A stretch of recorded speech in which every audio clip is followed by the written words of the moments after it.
Hi guys. അപ്പൊ ഇന്ന് ഞാൻ പറയാൻ പോകുന്നത് പവർ സിസ്റ്റം 1 ഫെറാൻഡി ഇഫക്റ്റ് ആണ്. അപ്പൊ കുറെ പ്രാവശ്യം ക്വസ്റ്റ്യൻ പേപ്പറിൽ പാർട്ട് എ ക്വസ്റ്റ്യൻ വന്നിട്ടുള്ള ക്വസ്റ്റ്യൻ ആണ് ഫെറാൻഡി ഇഫക്റ്റ്. ഞാൻ സ്കിൻ ഇഫക്റ്റിന്റെ വീഡിയോ ചെയ്തിട്ടുണ്ടായിരുന്നു കഴിഞ്ഞ വർഷം. അപ്പൊ ഇത് ഫെറാൻഡി ഇഫക്റ്റ് ക്വസ്റ്റ്യൻ എപ്പോഴും comparison between skin effect and Ferranti effect അല്ലെങ്കിൽ define skin effect and Ferranti effect എന്ന് പറഞ്ഞിട്ട് പാർട്ട് എയിലുള്ള ക്വസ്റ്റ്യൻസ് ആണ്. അപ്പൊ നമുക്ക് നോക്കാം. ഞാൻ ഓൾറെഡി ഇവിടെ നോട്ട്സ് എഴുതിയിട്ടുണ്ട്. ഇനിയും കുറച്ച് ഡിറൈവ് ചെയ്ത് സർക്യൂട്ട് വരച്ചൊക്കെ പറയാനുണ്ട്. അത് ഞാൻ കണ്ടിന്യൂഷൻ പറയാം. അപ്പം നോക്കിക്കോ, ഫെറാൻഡി ഇഫക്റ്റ് എപ്പോഴും ഒക്കർ ചെയ്യുന്നത് ട്രാൻസ്മിഷൻ ലൈൻസിലാണ്. ട്രാൻസ്മിഷൻ ലൈൻസ് എന്ന് പറയുമ്പോഴത്തേനും നമ്മൾ പറയുന്നുണ്ട് short transmission lines, medium transmission lines and long transmission lines. എപ്പോഴും ഫെറാൻഡി ഇഫക്റ്റ് കാണാൻ കഴിയുന്നത് മീഡിയം ട്രാൻസ്മിഷൻ ലൈൻസിലും ലോങ് ട്രാൻസ്മിഷൻ ലൈൻസിലുമാണ്. ഷോർട്ട് ട്രാൻസ്മിഷൻ ലൈൻസിലും നമുക്ക് ഫെറാൻഡി ഇഫക്റ്റ് അങ്ങനെ കാണാൻ കഴിയാറില്ല. ആൻഡ് ഇനി എന്താണ് ഫെറാൻഡി ഇഫക്റ്റ് എന്ന് പറയുമ്പോൾ ഡിഫൈൻ ചെയ്യുമ്പോൾ നമുക്ക് പറയാം, സെൻഡിങ് എൻഡിൽ ഒരു വോൾട്ടേജ് ഉണ്ട്, അത് റിസീവിംഗ് എൻഡിൽ ഉറപ്പായിട്ടും റിസീവ് ചെയ്യും. അപ്പൊ സെൻഡിങ് എൻഡിലെ വോൾട്ടേജും റിസീവിംഗ് എൻഡിലെ വോൾട്ടേജും സെൻഡ് ചെയ്യുന്ന എൻഡിലെ വോൾട്ടേജിലെ may be like the same as received at the receiving end ആയിരിക്കാം. അല്ലെങ്കിൽ ആ ട്രാൻസ്മിഷൻ ലൈൻ ലോസുകൾ പോകും. എപ്പോഴും ലോസ് പോകും. ലോസ് പോയില്ലെങ്കിൽ അത് ഐഡിയൽ കേസ് ആകും അല്ലെ. അപ്പൊ ട്രാൻസ്മിഷൻ ലൈൻ ലോസും പോയിട്ട് നമുക്ക് റിസീവിംഗ് എൻഡിൽ കിട്ടും. അന്നേരം സംഭവിക്കാനുള്ളത് സെൻഡിങ് എൻഡിലെ വോൾട്ടേജ് നമ്മൾ എത്രയാണോ കൊടുത്തത്, അപ്ലൈ ചെയ്തത്, അതിനേക്കാൾ യൂഷ്വലി കുറവായിരിക്കണം റിസീവിംഗ് എൻഡിൽ കിട്ടേണ്ട വോൾട്ടേജ് അല്ലെ. അപ്പൊ ഫെറാൻഡി ഇഫക്റ്റ് പക്ഷെ ഡിഫൈൻ ചെയ്യുന്നത് ഇതിന്റെ റിവേഴ്സ് ആണ്. ദാറ്റ് മീൻസ് സെൻഡിങ് എൻഡിന്റെ വോൾട്ടേജിനേക്കാൾ ഹയർ ആയിട്ടുള്ള വോൾട്ടേജ് റിസീവിംഗ് എൻഡിൽ കിട്ടും. ഓക്കെ, നമ്മൾ സെൻഡ് ചെയ്യുന്ന വോൾട്ടേജിനേക്കാൾ കൂടുതൽ വോൾട്ടേജ് റിസീവിംഗ് എൻഡിൽ കിട്ടിയാൽ ഈ ഒരു ഇഫക്റ്റിനെയാണ് നമ്മൾ ഫെറാൻഡി ഇഫക്റ്റ് എന്ന് പറയുന്നത്. ക്ലിയർ ആണോ?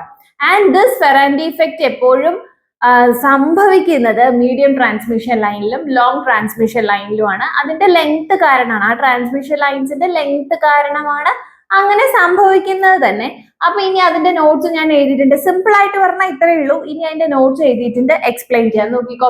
Usually the sending end voltage is higher than the receiving end voltage അല്ലെ. എപ്പോഴും നമ്മൾ സെൻഡ് ചെയ്യുന്ന എൻഡിലെ വോൾട്ടേജ് തന്നെയായിരിക്കും നമുക്ക് കൂടുതൽ. റിസീവ് ചെയ്യുന്ന എൻഡിൽ വരുമ്പോഴത്തേനും ലോസസ് പോകും. ട്രാൻസ്മിഷൻ ലൈൻസ് ലോസസ് പോയിട്ട് ബാക്കിയുള്ളതാണ് റിസീവിംഗ് എൻഡിൽ കിട്ടുന്നത്. അപ്പോൾ usually the sending end voltage is higher than the receiving end voltage. In the case of medium transmission line and long transmission line, the receiving end voltage is higher than the sending end voltage. Medium transmission linesilum long transmission linesilum receiving end voltage sending end voltage നേക്കാൾ കൂടുതലായിരിക്കും. And this effect is known as the Ferranti effect. Clear ആണോ? അതിനെ നമ്മൾ Ferranti effect എന്ന് പറയും.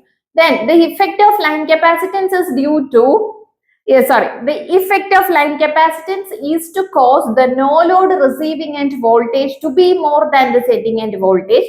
The effect become more pronounced as the line length increases. Effect become more pronounced as the line length increases എന്ന് പറഞ്ഞാൽ എന്താണ്? അതാണ് പറഞ്ഞത് മീഡിയം ട്രാൻസ്മിഷൻ ലൈൻസിലും ലോങ് ട്രാൻസ്മിഷൻ ലൈൻസിലുമാണ് നമ്മൾ എന്ത് കാണുന്നത്? ഫെറാൻഡി ഇഫക്റ്റ് കാണുന്നത്. പക്ഷേ ഷോർട്ട് ട്രാൻസ്മിഷൻ ലൈൻസിൽ നമ്മൾ കാണുന്നില്ല. അപ്പൊ ലെങ്ത് ഇൻക്രീസ് ചെയ്യുന്നതിനനുസരിച്ച് ഇഫക്റ്റ് കൂടുതൽ എന്താവും? പ്രൊമിനന്റ് ആവും അല്ലെ. അല്ലെങ്കിൽ അത് പ്രൊനൗൺസ് ചെയ്ത് വരും. പ്രൊനൗൺസ് ചെയ്ത് വരും എന്ന് പറഞ്ഞാൽ മോർ പ്രൊമിനന്റ് ആയിട്ട് വരുന്നത് മീഡിയം ട്രാൻസ്മിഷൻ ലൈൻസിലും ലോങ് ട്രാൻസ്മിഷൻ ലൈൻസിലും ആണെന്നാണ് ഈ പറഞ്ഞത്. Then about 5% increment happens in the receiving end. ഇപ്പൊ സെൻഡിങ് എൻഡിനേക്കാൾ ഹയർ വോൾട്ടേജ് റിസീവിംഗ് എൻഡിൽ കിട്ടും എന്ന് പറഞ്ഞു. അത് എത്രയാ കിട്ടുന്നേ?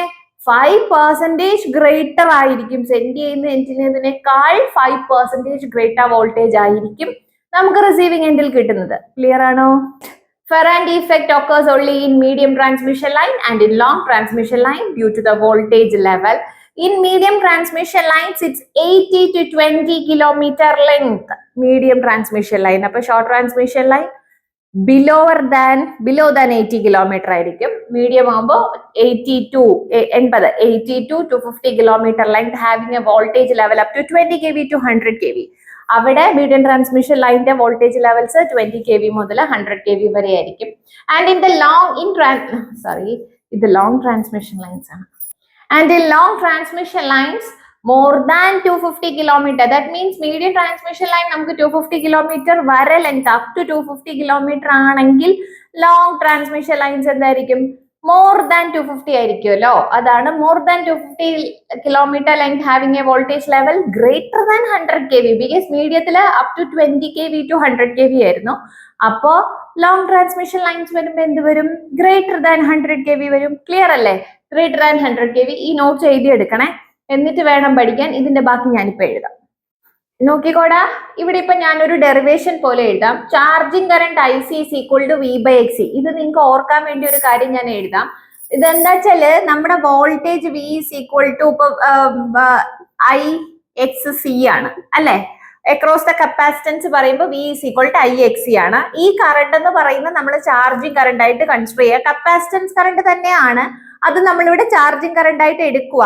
ഞാൻ അടുത്ത പൈ സർക്യൂട്ട് വരയ്ക്കാൻ പോകുന്ന നെക്സ്റ്റ് ആണ്. അന്നേരം നിങ്ങൾക്ക് ഇത് സർക്യൂട്ട് എങ്ങനെ കിട്ടും എന്ന് മനസ്സിലാവും, ഈ കറണ്ട് എങ്ങനെ കിട്ടി നിങ്ങൾക്ക് മനസ്സിലാവും. ഇവിടെ ഇപ്പോ IC is equal to the charging current IC is equal to V/XC, that is XC is equal to 1/j⍵c. നമുക്ക് അറിയാം capacitive reactance XC is equal to 1/j⍵c ആണ്. ഇതില് ഈ XC എടുത്ത് നമ്മളിവിടെ സബ്സ്റ്റിറ്റ്യൂട്ട് ചെയ്താൽ നമുക്ക് എന്താ കിട്ടുക? IC is equal to V divided by 1/j⍵c എന്ന് കിട്ടും, which is equal to j⍵c into V എന്ന് കിട്ടും. അപ്പൊ നമ്മുടെ charging current again IC is equal to j⍵CV എന്നുള്ള ഇക്വേഷൻ ആയി. ഇതിൽ നിന്ന് നമുക്ക് പറയാവുന്ന ഒരു കാര്യമാണ്, as the charging current increases അല്ലെങ്കിൽ ആസ് ദിസ് വോൾട്ടേജ്, നമ്മൾ sending end voltage receiving end voltage ആ പറയുന്നത്. അങ്ങനെ വോൾട്ടേജ് പറയുന്നതുകൊണ്ട് നമുക്ക് ഈ ഒരു ഇക്വേഷനിൽ നിന്ന് എഴുതാവുന്ന 2-3 സെന്റൻസ് ഇപ്പൊ ഞാൻ പറയാം. As the voltage increases the charging current also increases അല്ലെ. ബിക്കോസ് ഇത് ലീനിയർ റിലേഷൻ ആണ്, ഹോമോജീനിയസ് ഇക്വേഷൻ ആണ്, ലീനിയർ റിലേഷൻഷിപ്പ് ആണ്, ഈക്വൽ ആണ്, ഡയറക്ട്ലി പ്രൊപ്പോർഷണൽ ആണെന്ന് പറയാം. അങ്ങനെ ഡയറക്ട്ലി പ്രൊപ്പോർഷണൽ ആയതുകൊണ്ട് ആസ് ദ വോൾട്ടേജ് ഇൻക്രീസ് ചെയ്താൽ എന്തും ഇൻക്രീസ് ചെയ്യും? The charging current also increases. മനസ്സിലായോ? വോൾട്ടേജ് ഇൻക്രീസ് ചെയ്യുമ്പോൾ ചാർജിങ് കറണ്ടും ഇൻക്രീസ് ചെയ്യും. ആൻഡ് ചാർജിങ് കറണ്ട് ഇൻക്രീസ് ചെയ്യുന്നതിന് കറസ്പോണ്ടിങ് ആയിട്ട് നമുക്ക് എന്ത് തന്നെ പറയാം? The C is the capacitance. ഞാൻ പറഞ്ഞു കപ്പാസിറ്റൻസ് ആണ് C. ആ കപ്പാസിറ്റൻസും ഇൻക്രീസ് ചെയ്യുന്നുണ്ടെന്ന് പറയാം. ഇനി ഇവിടെ അപ്പൊ നിങ്ങൾക്ക് ഇതിങ്ങനെ സെന്റൻസ് ആയിട്ട് എഴുതാട്ടോ. As V increases, V means എന്താണ്? ആസ് ദ വോൾട്ടേജ്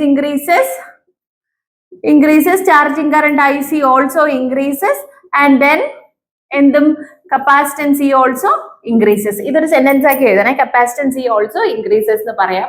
പിന്നെ ഷോർട്ട് ട്രാൻസ്മിഷൻ ലൈൻസിന്റെ കേസ് വരുമ്പോഴത്തേനും ബിലോ 20 kV ആണ്. Because medium transmission line is 20 kV to 100 kV അല്ലെ. അപ്പോ ഷോർട്ട് ട്രാൻസ്മിഷൻ ലൈൻസ് ആകുമ്പോൾ ബിലോ 20 kV ആയതുകൊണ്ട് കപ്പാസിറ്റൻസിന്റെ ഇഫക്റ്റ് നെഗ്ലിജിബിൾ ആയി പോകും. ഓക്കെ, 20 kVക്ക് ബിലോ ആയതുകൊണ്ട് ഷോർട്ട് ട്രാൻസ്മിഷൻ ലൈൻസിൽ കപ്പാസിറ്റൻസിന്റെ ഇഫക്റ്റ് നെഗ്ലിജിബിൾ ആകും.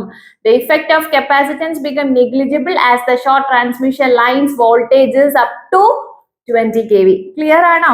The effect of capacitance become negligible in the case of short transmission line as this voltage is up to 20 kV. The maximum voltages in the short transmission line ആണ് 20 kV. അതുകൊണ്ട് തന്നെ നമ്മുടെ എന്ത് സംഭവിക്കില്ല? Capacitance effect short transmission ലൈൻസിൽ ഉണ്ടാവില്ല, effect negligible ആയി പോകും. ഇത് ഇത്രയും ഈ അടുത്ത സെന്റൻസ് അടുത്തൊരു പാരഗ്രാഫ് പോലെ എഴുതുക. ഇനി ഞാൻ ഇതിന് കറസ്പോണ്ട് ചെയ്യുന്ന ഒരു പൈ നെറ്റ്വർക്ക് വരയ്ക്കാം, എന്നിട്ട് ബാക്കി എക്സ്പ്ലെയിൻ ചെയ്യാം. നോട്ട്സ് എല്ലാം എഴുതിയെടുക്കണേ. നോക്കിക്കോടാ, ഇവിടെ ഇപ്പൊ മിസ് പൈ നെറ്റ്വർക്ക് വരച്ചിട്ടുണ്ട്. ഈ പൈ നെറ്റ്വർക്കിനകത്ത് 2 കപ്പാസിറ്റൻസും ഒരു ഇൻഡക്ടൻസും കൊടുത്തിട്ടുണ്ട് അല്ലെ.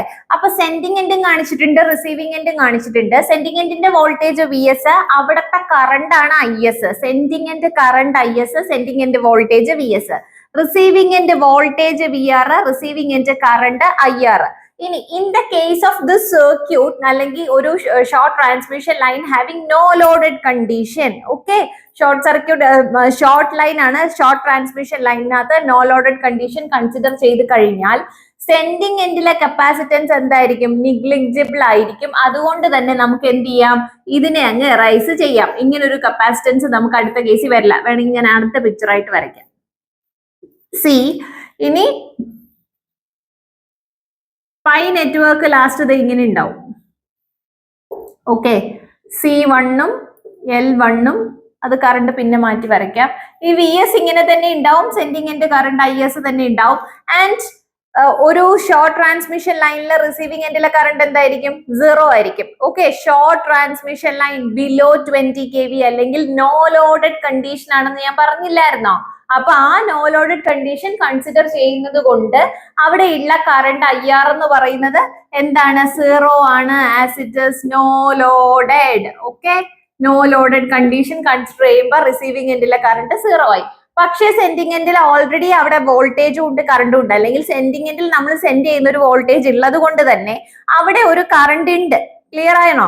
അവിടെ ഒരു കറണ്ട് ഉണ്ട്. അപ്പൊ നമ്മുടെ IS എന്നുള്ള കറണ്ട് നമുക്ക് അവിടെ ഉണ്ട്. ഇനി എങ്ങനെയാണ് ഈ IS ഉം VS ഉം നമ്മൾ എഴുതാൻ പോകുന്നതെന്ന് നോക്കാം. നമുക്കറിയാം അക്കോർഡിംഗ് ടു ഓംസ് ലോ. തുടങ്ങി മിസ് പിന്നെ തുടങ്ങിയിട്ടുണ്ട് ഓംസ് ലോ എന്നല്ലേ. I is equal to V by R ആണ്, അല്ലെങ്കിൽ I is equal to V by XC. I is equal to V by R അല്ലെങ്കിൽ I is equal to V by XC എന്നുള്ള equation നമ്മൾ എഴുതി. ഇനി ഇതിൽ നിന്ന് V by XL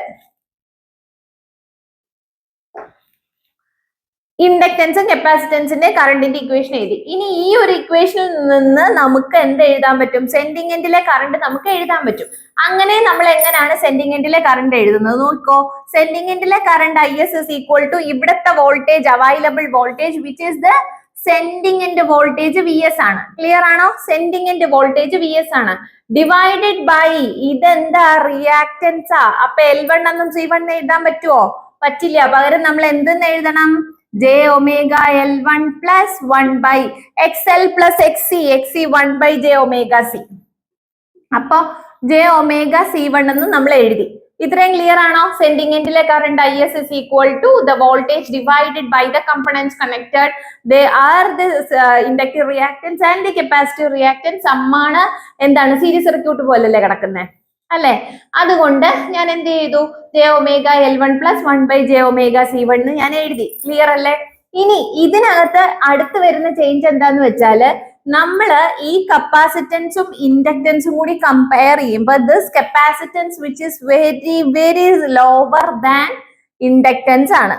ഓക്കെ, ഈ കപ്പാസിറ്റൻസ് C1 എന്ന് പറയുന്നത് L1 ആയിട്ട് കമ്പയർ ചെയ്യുമ്പോൾ ഭയങ്കര സ്മോളർ ആണ്. അപ്പൊ ഇപ്പൊ ഞാൻ പറയുക C1 എന്ന് പറയുന്ന ഒരു 0.2 ആണ്. ഓക്കെ, ഈ 0.2ന്റെ റെസിപ്രോക്കൽ എടുക്കുമ്പോൾ കിട്ടുന്നത് ഹയർ വാല്യൂ അല്ലേ? അല്ലേ? ഹയർ വാല്യൂ ആണ് കിട്ടുന്നത്.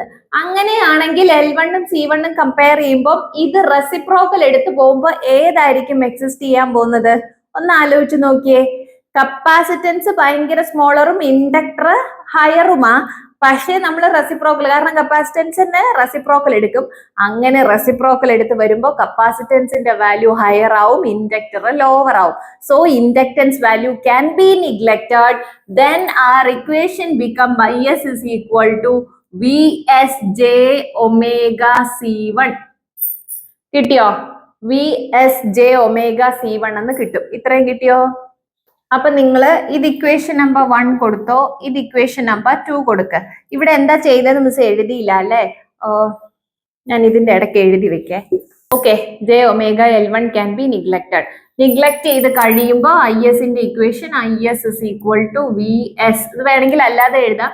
Divide by 0 plus 1 by J omega C1 which is equal to VS into J omega C1 എന്ന് കിട്ടും. ഓക്കെ, ഇനി ഈ സർക്യൂട്ട് നിങ്ങൾ എഴുതിയെടുക്കണേ. കിട്ടിയിട്ടുള്ളത് IS is equal to ഇത് ഇക്വേഷൻ നമ്പർ 1, ഇക്വേഷൻ നമ്പർ 2 ആക്കി എഴുതാണ്. VSJ omega C1 എന്ന് കിട്ടി. ഓക്കെ, ഇത് ഇക്വേഷൻ നമ്പർ 2 കൊടുത്തു. അപ്പൊ നമുക്ക് ഇപ്പൊ എന്തൊക്കെയാ കിട്ടിയിട്ടില്ലേ? സെൻഡിങ് എൻഡിലെ കറണ്ട് കിട്ടിയിട്ടുണ്ട്. ഇനി നമുക്ക് എന്താ കണ്ടുപിടിക്കാനുള്ളത്? റിസീവിംഗ് എൻഡിലെ വോൾട്ടേജ് കണ്ടുപിടിക്കണം. റിസീവിംഗ് എൻഡിലെ വോൾട്ടേജ് കണ്ടുപിടിക്കണമെങ്കിൽ സെൻഡിങ് എൻഡിൽ നിന്ന് കൊടുക്കുന്ന വോൾട്ടേജ് മൈനസ് ട്രാൻസ്മിഷൻ ലൈനിൽ പോകുന്ന ലോസ് അല്ലെ? Sending end voltage minus transmission line loss ചെയ്താൽ റിസീവിംഗ് എൻഡിലെ വോൾട്ടേജ് കിട്ടും. അപ്പൊ നമുക്ക് ആ voltage equation VR is equal to VS minus transmission ലൈനിന്റെ ലോസ് എങ്ങനെ വരും? J omega L1 into IS. എന്തുകൊണ്ട് IS എടുത്തേ? ബിക്കോസ് L1ൽ കൂടി പോകുന്ന കറണ്ട് IS ആണ്.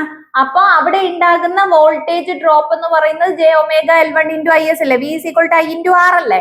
V is equal to I into R അല്ലേ? അപ്പൊ ഇവിടുത്തെ വോൾട്ടേജ് കണ്ടുപിടിക്കണം. നമുക്ക് VS എന്ന് പറയുന്നത് അല്ലെങ്കിൽ VR എന്ന് പറയുന്ന റിസീവിംഗ് എൻഡിലെ വോൾട്ടേജ് എന്ന് പറയുന്നത് നമ്മൾ സെൻഡിങ് എൻഡിൽ നിന്ന് കൊടുക്കുന്ന വോൾട്ടേജ് മൈനസ് ട്രാൻസ്മിഷൻ ലൈനിൽ ഉണ്ടാകുന്ന വോൾട്ടേജ് ഡ്രോപ്പ് ആണ്. ആ ട്രാൻസ്മിഷൻ ലൈനിലെ വോൾട്ടേജ് ഡ്രോപ്പ് എന്ന് പറയുന്നത് എന്താണ്? ഇൻഡക്ടൻസിലുള്ള വോൾട്ടേജ് ഡ്രോപ്പ് ആണല്ലേ. അപ്പൊ ആ ഇൻഡക്ടൻസിലെ വോൾട്ടേജ് ഡ്രോപ്പ് കണ്ടുപിടിക്കാൻ വേണ്ടി നമ്മൾ എന്ത് ചെയ്തു? VRS is equal to VS minus j omega L1 into IS എന്ന് കൊടുത്തു. ഇനി ഓൾറെഡി നമ്മൾ IS എന്താണെന്ന് ഇവിടെ ഫൈൻഡ് ഔട്ട് ചെയ്തിട്ടുണ്ട്. ക്ലിയർ? ഓൾറെഡി നമ്മൾ IS കണ്ടുപിടിച്ചിട്ടുണ്ട്. ആ IS നെ എടുത്ത് എന്ത് ചെയ്യാം? ഇവിടെ സബ്സ്റ്റിറ്റ്യൂട്ട് ചെയ്യാം. സോ VRS equal to എഴുതാൻ പോകുന്നു VS minus j square omega square VS L1 C1 is equal to നമുക്ക് VR എന്ന് കിട്ടി. ഇതിനെ VS minus j omega square അല്ലെങ്കിൽ j omega square plus 1. So VS plus omega square VS L1 C1. അപ്പോൾ ഇതിൽ നിന്ന് നമുക്ക് VS കോമൺ എടുത്താൽ VS into 1 plus omega square L1 C1 എന്ന് കിട്ടും. കിട്ടിയോ? Which is the receiving end voltage എന്ന് കിട്ടിയോ?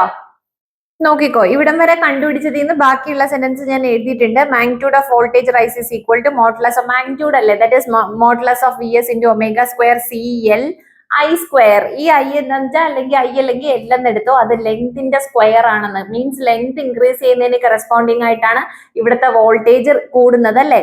അതുകൊണ്ടാണ് വോൾട്ടേജ് റൈസ് പറയുന്നത് L സ്ക്വയർ.